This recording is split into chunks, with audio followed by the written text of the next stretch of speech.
falling asleep on top of your comforter with a fuzzy blanket. There's an arm wrapped around you, possibly like falling asleep on the muscle, but maybe like a little bit more like higher up, you know what I mean, type. You like look up, you're like looking at each other, you make eye contact, like in that moment, like you know you're gonna be okay. And then you wake the fuck up, right? And then you look over to your side and it's Taco Bell. Like, oh. Right. Today, we are going to be talking about something that every single one of us has done at some point, and that is yearning. When I say yearning, I'm not talking like cutesy, like I'm nervous, like whatever, keeping it to the side. Like, no, I am talking about that side of you that comes out like a fucking werewolf. I need him so bad. What the? It's Halloween season, y'all. We're on the brink. I'm talking like you become a fucking werewolf, like I mean drool coming out like, like I mean rabies, like literally rabies. Like there is something that happens when you are really yearning for somebody, when you're really down for somebody, it takes over your entire fucking body. You know that damn Maroon 5 song where it's like, baby, I'm praying on you tonight. Just like animal. No, stop. Because honestly, here's one thing. I just want a really quick side note.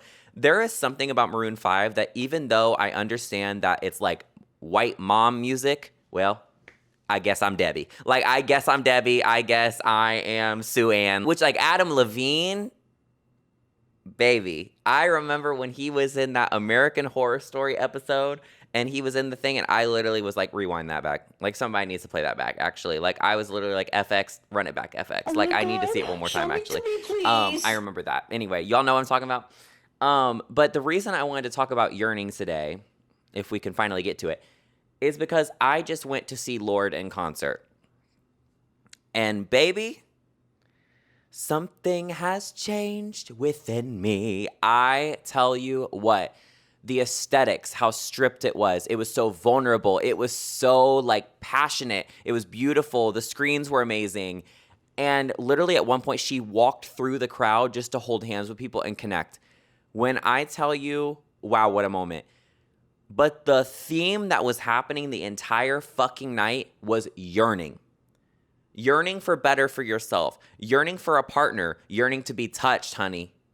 Touched. And I don't mean just touched like in that way. Sometimes, what I will tell y'all this. I'm going to go ahead and give out my cheat code, right? My waist. Oh. You could touch me anywhere. All right? You touch my waist? Oh my God. Like I'm out. Strike three, I'm out. And there is something about just yearning to be touched, yearning to have somebody's hand on you, yearning to sleep next to somebody, yearning to wake up next to somebody. All of those factors, right? It is very healthy to want that for yourself.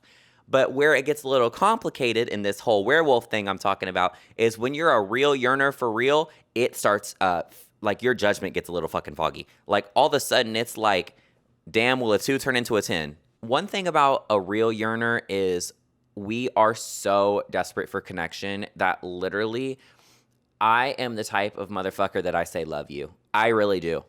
And I mean, I will drop love you like it's nothing. And the thing is, it is something to me, right? But there's people that I've said love you to that I had no business saying love you. And honey, I told them I love you. I meant it. I told my school lunch lady one time I loved her. I was serious too. When you put out a peanut butter square that looks like that, tastes like that, feels like that, texture like that, flavor profile like that, yeah, I love you, honey. You and your hairnet. Like, I love you. So, like, the thing about a real yearner is we will really give, like, affection at the drop of a dime. And, like, it comes off to some people, like, that really don't get it, right? They think it's desperate. They think it's like, oh, girl, you're doing too much, whatever. It's like, I'm sorry, but this is the way that I express myself. Like, I like to get out there and, like, make it known, like, A, I love you. B, I need some company right now. And C, who's going to be the one to do it? Who's going to step up? You know what I mean? Like, there are nights you're just like, what is so funny is I will talk to some of my friends and they're just having a rough time, right? They're having a bad week. They're having whatever. They spend one night with their significant other. They spend one night having some fun. They do whatever. Girl, they are reset for life. All of a sudden, they're not wanting to quit their job no more. All of a sudden, they walking on sunshine. Like, and it's crazy because that is truly how it is. It's not about needing someone, right? It's not that I need someone. It's just that some of us are wired that we genuinely know that we are at our best when we have someone like not only giving us attention, but making us feel like sexy, confident, like, you know, this is what it's all the fuck about. It's about being perceived and feeling like sexy and feeling like wanted and feeling like, see, we're really getting into it, but feeling like, you know, you're sharing like vulnerability with each other. And what's kind of beautiful is I know like we really frown upon hookup culture in a lot of ways, but I think what's really interesting is sometimes, y'all know this is the truth. You will spend one night with a person and they impact you. And that's the truth. They will impact that season of your life. They will impact the way your brain wired. They will impact the way you feel about yourself. And it can just be one night. And you don't even got to talk. Oh my God, I've had this vocal stem lately of "We don't have to take our clothes off," that song. And I literally will be singing that all the fucking time. But we really don't have to take our clothes off. Like, we don't have to speak. We don't have to take our clothes off. Like, honest to God, like, all of y'all know somebody, or you might be somebody that you've just invited somebody over to sleep over. And I don't mean sleep over in that way. I mean genuinely like I mean sleep over. That's a real motherfucking yearner. Because this is a little bit of a controversial take. I did not become comfortable sleeping in the same bed as someone else until fairly recent. Mind you, I was an only child. So every now and then I did like sleep in my parents' bed for comfort, things like that. But when I say I am a roller, a kicker, a puncher, like, honey, I go full fight night WWE when I sleep. So like the idea of sharing a bed with someone else, like, baby, they're going to have to call the police in the morning because I'm going to beat that ass. Like, I'm literally going to beat that ass. So I'm like, sure, it's like romantic or whatever. And like, I love the idea of like a nap, and I love the idea of like sharing a bed with someone, but not until fairly recently. In the past couple years, have I been like, you know what? If I'm staying at a friend's house, I'll sleep in the bed with her. If I, you know, having a man over, like, I'm open to the idea of sleeping in the bed together. There was a time that, to me, that shit wasn't even romantic for real. I was like, oh, okay, so you mean I want to share a bed with somebody? I'm going to get less sleep. I'm going to be hot as fuck. I'm going to beat the shit out of them. And I'm going to wake up feeling like, just like, ugh, like, Scoot, like, God damn it, Scoot, you know, like, it's just like, I'm like, ugh, like, this is my bed, you know, this is my money and I need it now. Like, the thing about, you know, the way we're living, honey, none of us have a bigger bed than a fucking full. Like, you can't even afford a place that can fit a fucking queen bed. And if you have a queen bed in your studio apartment, what the hell are we doing, Mary? Because that is 90% of your place for real. But all for my queens out there that are dating 6'5" plus men and some firefighter hunk of an ass man, and you got a twin bed, oh my God, you just greedy. That's fucking crazy. Like, the idea of like college hookups, right? This idea of like being in college and being like, hey, come over, spend the night, whatever. You just like self-torture, because what the fuck do you mean you got a big-ass man sleeping in a twin bed? Mind you, the mattress is the consistency of a gym mat if you went to one of those schools. That the bed was literally a given gym mat. I had to put 2 mattress toppers, and I'm just going to tell you what. You will never get deeper sleep than on a fucking foam mattress topper. Those sons of bitches, it literally will have you waking up. You know, like when people talk about like Benadryl-induced dreams where they're like, oh my God, girl, I saw the shadow man last night. I saw him on a mattress topper several times. Oh my God, I know we're all over the place today, but I was just thinking about that damn horror movie where the girl's chained up to the bed like, and she's chained up. Where's this going to go? You know, Marmaduke. No, but the movie where she's chained up to the bed and then whatever, and then she's chained up and her man's chained up and her man has a heart attack. And then she sees the demon in the house and she thinks she's having hallucinations, but it was a legit man. Gerald's Game. Oh, honey. When I say scarred, I mean scarred. That was scary. That was very scary to me. I just remember like watching that, and anyway, but she definitely had a queen bed. She was not fucking on no twin. See, you can't do 50 Shades shit in a twin bed.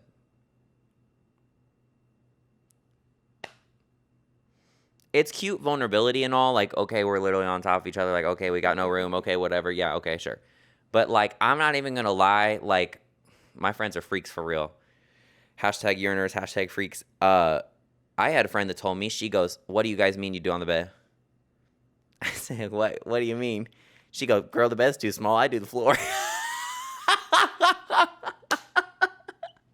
And I was like, oh, okay. She goes, "Yep, just lay that blanket down. We do it on the floor." I'm like, "You're not bruised up or anything? Like, you're not, banging your elbow on the floor, like hitting your funny bone, like knocking the wind out of yourself?" She's like, "Nope, it's been fine." I'm like, "Okay, yeah, I might be a little bit more vanilla than I thought," because I'm like, on the floor. But listen. Oh my God, I have family that watches this podcast. Y'all need to close your ears. Listen, don't knock it till you try it, though. No shade. I had to report back to her, and I said, "Well, you know what, sister? You might be the Einstein of our times, because, yeah, there was something going on down there." Well, I'm not fucking with the twin bed, and I just, the bed is a very sacred space to me. So that's like, when you are a true yearner, and I keep going back to that, but let's get on topic, right? When you're a true yearner, though, the bed really does become like an ultimate, like, vulnerability space. Like, that's where I have the best conversations. That's where I eat. Like, my big ass. I'm like, that's where I eat. Like, no, that is where I eat. Like, that's how a lot of my meals are in bed. And, like, it becomes like another room. It becomes like another space. Like, it's kind of beautiful, right? Okay. So this is something that, like, I want to get into that's, like, really crazy, right? When I think of yearning, a lot of times what you are seeing in your head is like this hypersexualized, perfect, like, meeting of the cosmos. Like, I am gonna get my soulmate. I am gonna get with that celebrity. I'm gonna get with that man. It's very much like I shaved to go to the One Direction concert because who knows? Very that, right? That is yearning, perfectionism yearning. Like, that's giving, like, ideal dream date yearning. When I am going to break this shit down, I need y'all to hold on, because, listen, a true yearner, you start realizing you don't mind being ugly with a person. You do not mind hair a mess, crumbs of pizza all over you, waking up next to somebody. Yeah, okay, sure, in the movies it's very romantic and everything.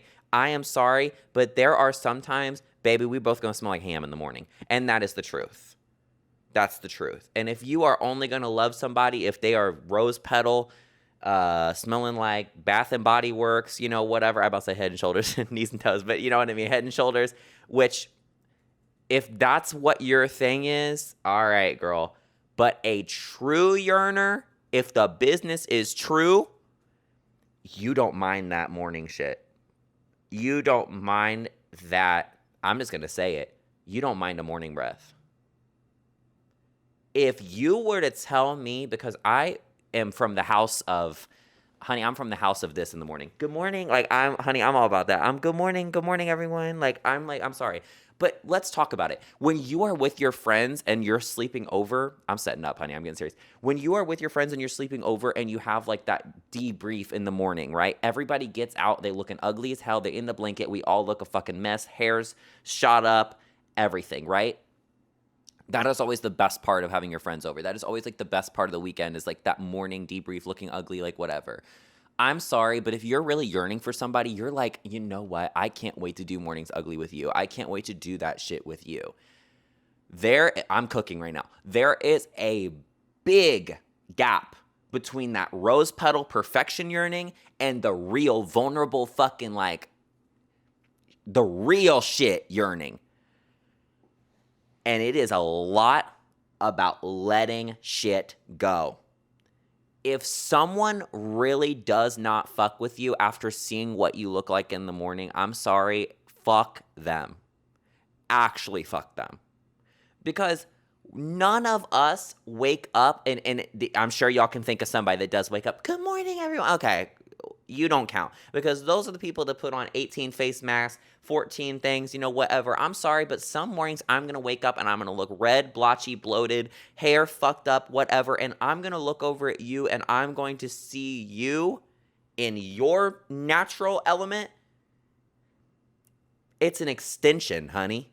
It's not debunking Mythbusters from the night before. We really don't look that different in the morning. Like, I know we like to distance ourselves from how we look in the morning, and we're like, oh, look at me, look at me now. Yeah, honey, we all look good after we shower and pluck and tweeze and fucking, put in the work, put that concealer dot on or whatever. But the reality is, like, we talked about this a couple episodes ago, like the idea of like going out ugly. Like, and when I mean that, I mean it's literally like giving like gym shorts, sandals. Honey, I'm gonna go out and I'm gonna look botched and I'm gonna get groceries, like whatever.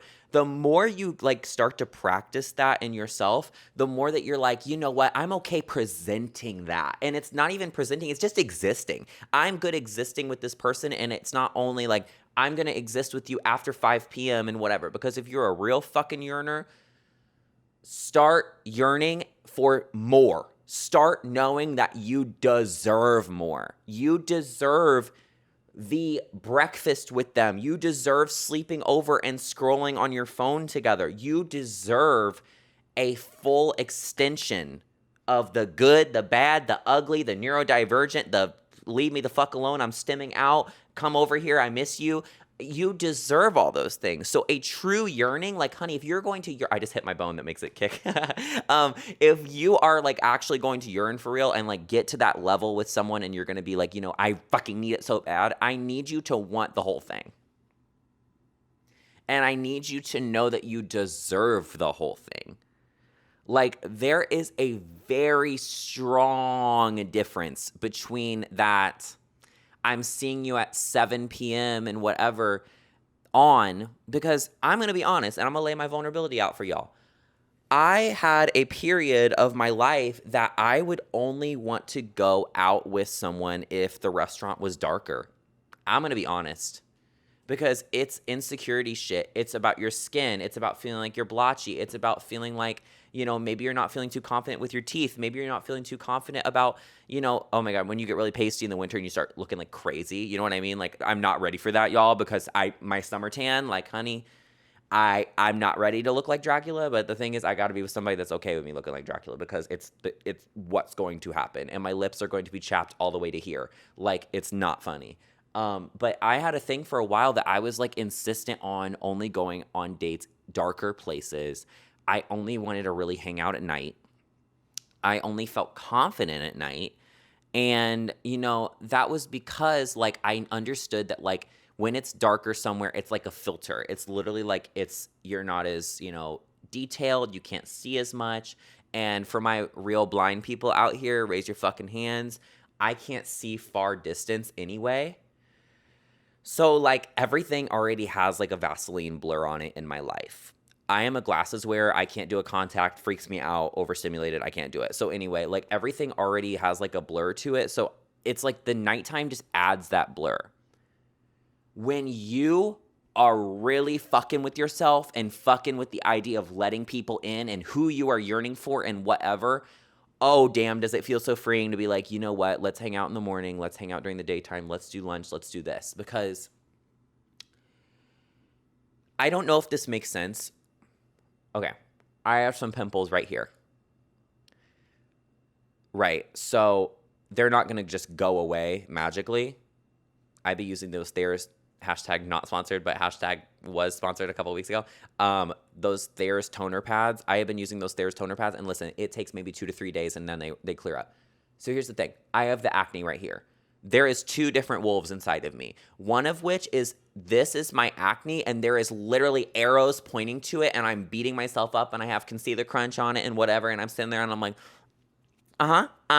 yep, no, yeah, I'm having such a fun time, you guys. Oh my God, whatever. Honey, if they didn't notice it before, they sure as fuck noticed it now, because you're trying to cover it up so goddamn bad. That's one. And then here is the second wolf. The thing is, are they more likely to notice it? It's about equal. because you're not putting an effort to cover it up, right? So when you're covering up, they're like, the fuck you got going on right there? But if you're not covering it up, but you're not doing this, honey, it's just, we're here. I'm present. Clearly, I don't give a fuck. Right? I am displaying to you that I don't give a fuck. So I'm like this. So maybe, girl, everybody's a little nosy. Everybody's a little, bit of, an ass and a detail-oriented person. They're probably like, oh, you got something right there, They have probably made that mental note. So the idea of they won't see it, let's go ahead and get that out of our head, right? If there is something you're insecure about, honey, they're going to see it. But you have the choice to either be like, this is what I'm insecure about right here. I'm trying to cover it, but right here, okay? It's right here. Or you just say,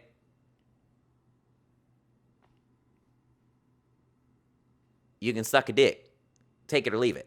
You know what I mean? Like, that's the truth. And like, when you have that attitude about things, that becomes where you can let people in. And that's where the true motherfucking yearning begins.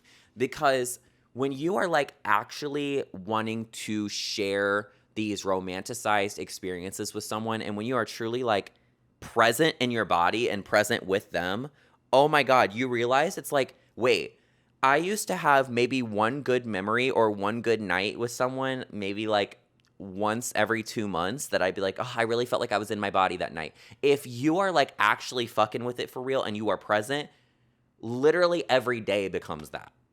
Every day has a moment where you look yourself in the mirror and you feel good. Every day has probably a moment that you're a little bit like, oh, fuck too.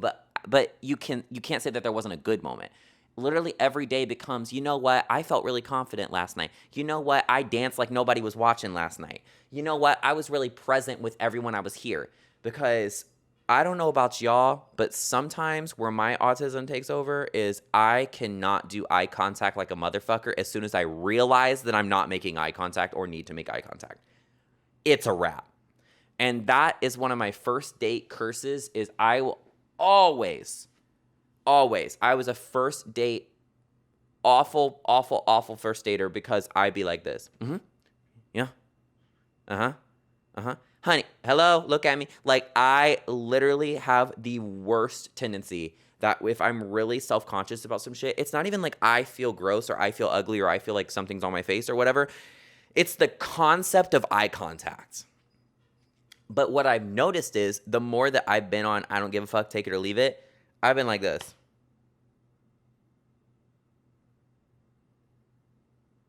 To the point that they're probably like, damn, like you looking, I'm like this. Because I'm going to beat myself up either way. I'm going to be like, oh, I'm not making enough eye contact, or oh, I'm making too much eye contact. I might as well lock the fuck in.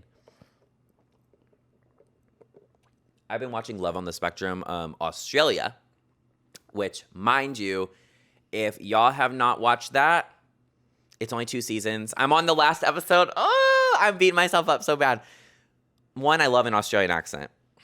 Love that kind of stuff. Like, if I ever go to Australia, listen, I'm just going to sit there and look at people and listen to people because, damn, they're fine as hell over there. If you can think of a fine man, he's probably Australian. Like, seriously, like, ridiculous. But Love on the Spectrum Australia, they just had a date where the guy was talking to this girl and he was like this. No, yeah, the weather's really good. And she's right here. And bless her heart, she was so patient. She was so like, he goes, sorry, I really don't like eye contact. Like, he took it to the extreme. And she was feeling him at first. I think she actually became lesbian after that. I think she, told the producers of the show, she literally was like, I just want to go on date with strictly girls now. So maybe she was, on her pan shit. But, she low-key was like, it's a wrap after that. I don't think it was the eye contact of it all. But for my bisexuals out there or for my pan people out there, can I ask, is there a weirdness of going with, now listen, I'm gonna literally sound like your fucking conservative uncle right now because I'm gonna use very dated ass terms, but let's talk about a man, right? A masculine fucking man. And I am talking beard, let's just say beard, facial hair, masculine, honey, it gives that he could chop some wood, right? Have y'all been on the extremes? Because the girl the guy that she went on the date with that couldn't look at her had a full beard. He was given gamer, right? Gamer with a beard, whatever. And then the girl she went on was super femme. fem, fem, fem, fem, fem, fem, fem, fem. Like 1,000 times fem. Do y'all see that sometimes, that you feel like after doing this that you're ready for way that? Or is, for some of y'all, do you kind of feel like you did that, so maybe you're wanting someone that's a little bit more like, like mask, like comfortable being like mask or whatever? Because I always think that's really interesting to be like both extremes on like the femme and mask spectrum. But I want to say something, and I'm going to wake it up. I have never been more attracted than 9 times out of 10 to a very masked lesbian.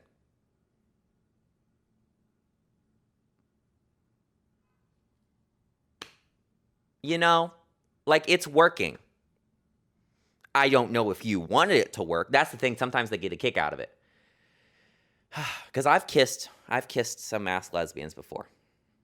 Yeah, I'll say it. But it was kind of nice because it felt like, almost like a bro code kind of thing. Like, we were like, how you doing? I'm like, I'm doing okay. I'm like, what's going on right now? Because like, I really got to ask the biblical question. It's like, who gonna be the boys? But it's like, I don't think I'm the boy right now. Like, I don't know who is the boy, but I'm like, I don't know if I'm the boy. Because you laying it down like you the boy. And I'm kind of liking that you are the boy. But I mean, I can't be a girl if you need me to be a girl. But I'm like, I don't know what's going on. See, this is the most liberal ass episode I have ever done. But I'm like, let's open it up. But a real yearner, bring it back. A real yearner, it transcends gender. It transcends your past exes, your past type. It transcends anything that you thought. Because when you know, you know. When you know, you start to feel it. And you're like, oh, shit. And that proved that to me. I'm a yearner for touch, a good time, and a good vibe. And I'll tell you what, I sure as hell got it from a damn lesbian. Who'd have thought? I mean, y'all, I don't know if I'm lesbian coded per se, but I do, I get it. I get it. One thing that's really funny, oh my God, Liv, if you're watching, I love you to bits. I have a friend that she's a lesbian, and one thing that was really funny is I was really like a top-notch yearner for anything with a pulse, like my freshman year of college. And we would be in classes together, and I'm like, oh my God, row number 2. And Liv turned thinking I'm pointing out a girl, and it's a man. Liv go, yeah, I don't know, what did you want me to say? I'm like, any fine? She goes, I guess. Like, what do you mean? I'm like, check out that one right there with the tattoos. And she's like, honey, I need to break this down for you. I'm good. I can fake it for you. And I just was laughing because I'm like, damn, if we can't talk about men, then what, if we can't go to Bella Noche, where the fuck can we go? I was like, I want to talk about men, but it's like, I can't, so every now and then when I find a girl attractive or like I'm, it's kind of funny, I will very much point that out. But she's also engaged now. So now, but listen, call a duck a duck. Like, I am a firm believer that when you find your person, that you still should be able to say the waiter or the waitress is hot together. Sorry. I really do feel that way. We all have eyes. You know what I mean? And I honestly think it's better to be in practice that you're like, you can still like use your eyes, even if you are in like a steady, like stable relationship. It's like, I think it's funny. Now, I will say, I will point all day at somebody, be like, oh, they're fine until the cows come home. But the second that my man points at somebody, he's like, they're hot, I'm like, yeah, well, fuck, we'll go lay. If you gonna make your bed, go lay in it then, bitch. Like, then all of a sudden I'm like, I'm all bark, no bite. Like, I'm like, wait a minute. Like, actually, like, fuck you for that. But no, it's funny because, like, I do think, like, nothing is kind of, like, cuter than when, like, you're with your person and then you're like, damn, they're fine as hell. And both of you are like, yeah, they're fine as fuck. And you can, like, look at each other and be like, damn. Like, and somebody walks by. That happens so much, especially in big cities. Like, you'll be on a patio or something and, like, some fine shit will walk by and you both go. It's like, well, when I'm watching him, okay, let's go ahead and set the scene, right? Fine shit's walking by this way. We are in a conversation. Like I said, that eye contact. Oops, side profile. But we're in that conversation. Like, we're really locked in, eye contact. And this fine shit starts walking by going like this. Now, when I, like an idiot, turn my head and go, okay, so I'm about to this point watching fine shit. So when I look back, I'm in the doghouse. So what am I about to say? I was popping my back. No, the fuck I wasn't. I was looking to find shit. So then I got to look back at him. I got to be like, and he got to go, yeah. Sir, you're fine. You know, like we sometimes it's like we have eyes.